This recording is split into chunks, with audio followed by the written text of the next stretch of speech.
y'all today. So this will be my final spooky story for the year, and we'll probably do this again next year. Maybe by then I can have visited some of these places, or some new places that we haven't talked about. Now, I will tell you that my sinuses are acting up. The weather is changing. We had Zeta, whatever her name was, go through, and it's still a little windy. Plus, I hope that the route I'm taking, that I know some of the roads are closed because evidently from the storm and from everything else we've had this year, the earthquakes, we've got some issues with roads falling in today. So, like I say, hopefully I'm not going nowhere that's going to be. I still see some dark clouds, so it's not completely out yet. Come on, cars. I'm impatient today. Anyway, so my allergies are acting up because it's supposed to turn cold tomorrow.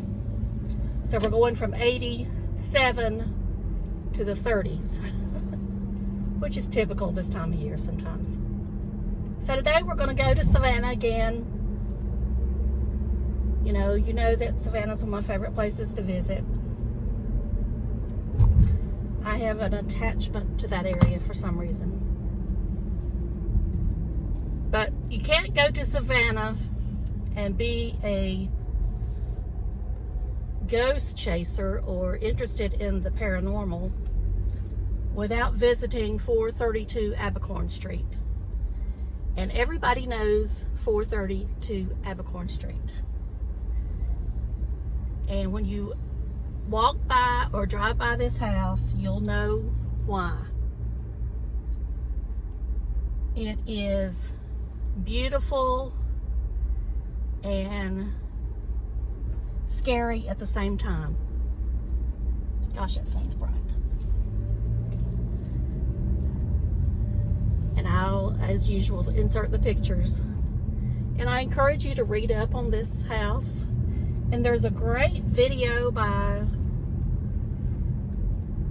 this one lady, and I'll try to remember to link it. She does a much better job at the story than probably I am. But anyway, the legend is, and there's legends and facts about this house. So we're going to talk about the legend first, and then we'll talk about the facts.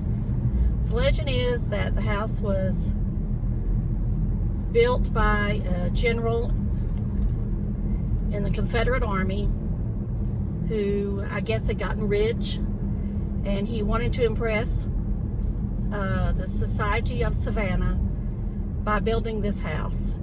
And at the time, he wanted to build the most beautiful house in Savannah.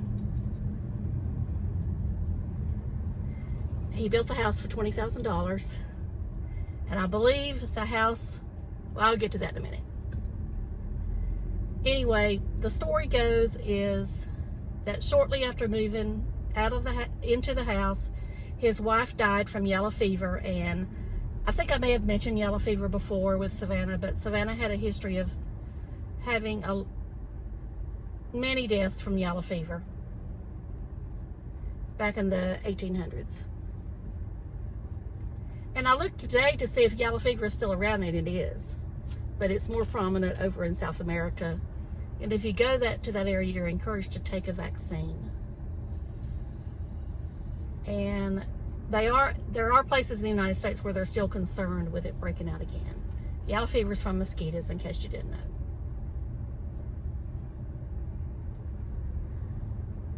So she died from yellow fever, and so he was left to raise his girls, which I think he had 4 or 5 of them. And one of them liked to play with the children that were in the Massey School, which is in the same area as 432 Abercorn, which the Calhoun Square is the square this is located in. And as you know, or don't know, Savannah is divided into squares. It was a planned city divided into squares. And he didn't like her playing with these children because they were considered poor children. And of course, he wanted to be in Savannah society, and he felt that that was not who he wanted his children to be playing with. So the story goes, he tied her to a chair overlooking the square where she could watch them play. And she eventually ended up dying in that chair. Now, one story is he beat her, and the other story is that she eventually died from yellow fever too. But that is only legend. None of this has been proven. We don't know if it's a story some ghost tour guide made up and then it stuck, or whatever happened. Then there is another story that supposedly happened in the 50s, and they have never been able to prove this one either. And this one I think should be easy to prove, is that there was a family there and they all ended up dying in the house for some reason.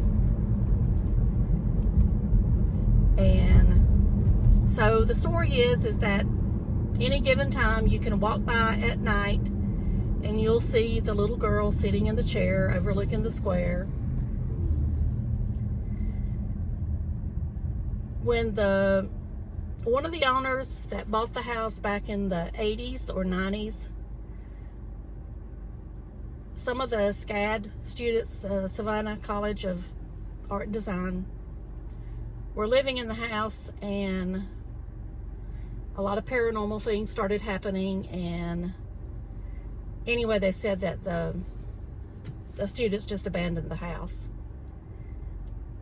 And for a long time, the house sat empty with the owner trying to remodel it from some of the damage that had been done that supposedly the ghosts did, not the students. But they never could find anybody to work in the house. The workers would leave and say, no, they're not staying in that house, they're not working in that house. Too many things happen. So the house was basically left to decay, which brings us to present time. In 2018, late 2018, the owner sold the house to someone. Oh, road closed, so we can't go that way. So evidently the road has been washed away down there. Oh yeah, I should turn it around so you can see it, but yeah, it's pretty bad down there. Wow. I know we had a lot of rain, but I didn't know we had that much. And I know for some of you that probably wouldn't be much, but for here, that's a lot. The road is completely covered in water. Deep water. And that, we did go across the river, so that's understandable. So back to my story. Okay, which brings us to present time, where the house was sold. And if I remember right, it was sold for like $1.9 million. So from $20,000 to $1.9 million, that's pretty good.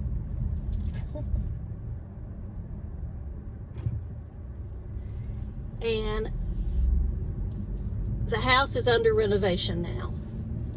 Now, I did try to get some pictures that someone had made when they went inside, but I never did hear back from her. So if I do get them by the time this video is going up and she allows me to put them in the video, I will. If not, you'll just have to imagine.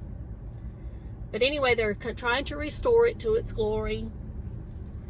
And this person had done some interviews with the workers, and they said yes, they were constantly experiencing tools being moved, doors not being left the way they left them when they, when they come back, the door would actually be moved off its hinges when they would come back the next day. But there had not really been anything to scare them per se. So it brings us back to what's true and what's not true. We know for sure that who built the house, but there is no documentation that the little girl was ever tied up and all that stuff. There is no documentation to show that a family died in that house in the 50s, the 1950s. But what we do know is the house is built on top of a graveyard. That has since been discovered that the entire Calhoun Square was built over graves. In the 2000s, a skull was actually dug up in the square. So they know for certain that some people believe that it's Native American, or it's from back in slave days, because slaves were never really, supposedly in this era, the slaves were, were just buried wherever. All right, now I need to get over. I don't know where that ambulance is going.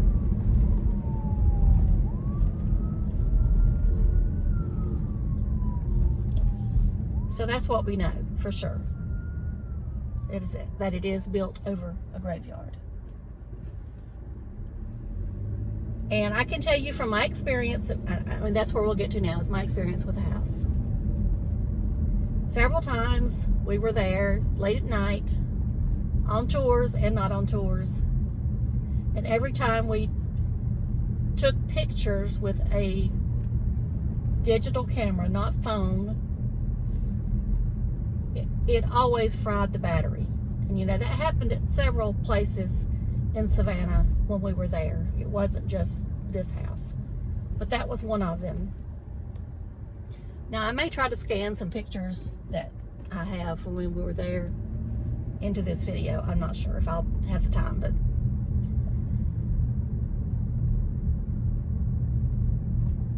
I did walk up on the stairs, and when you get up to the stairs going into the house, I don't know, this feeling of dread and doom comes over you. It's hard to explain. And I don't think I could ever live or want to live in that house. Now, supposedly these people that are redoing this house are going to live in it. So they're a lot braver than I am. But only time will tell if all of this is just a bunch of, I mean, as far as the ghosts being there, that we know the graveyard's there. But as far as it being haunted, time will tell. I just know these people are brave to be living there. But if you're ever in Savannah, make sure to ride by this house. And as time goes on and they fix it, it probably won't look as scary as it does right now. I imagine they will try to restore the stucco or concrete. Here comes that ambulance again. To where you don't see where it's dark and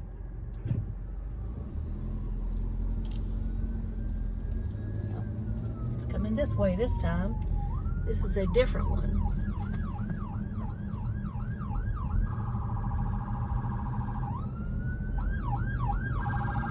Okay, it's going to the nursing home. There's a nursing home down there. So anyway, I'm going to shut up. I know I got off track there. I know this is not scary to you because I didn't make it scary. It's just a beautiful old house, and you like to imagine these stories that go along with it. Is it really haunted or is it not? I, for one, think it's haunted. And you won't catch me, even if they made it into a bed and breakfast. I don't think I could stay in it. So thank you so much for listening to my story. And I will talk to y'all later. See ya. Love ya.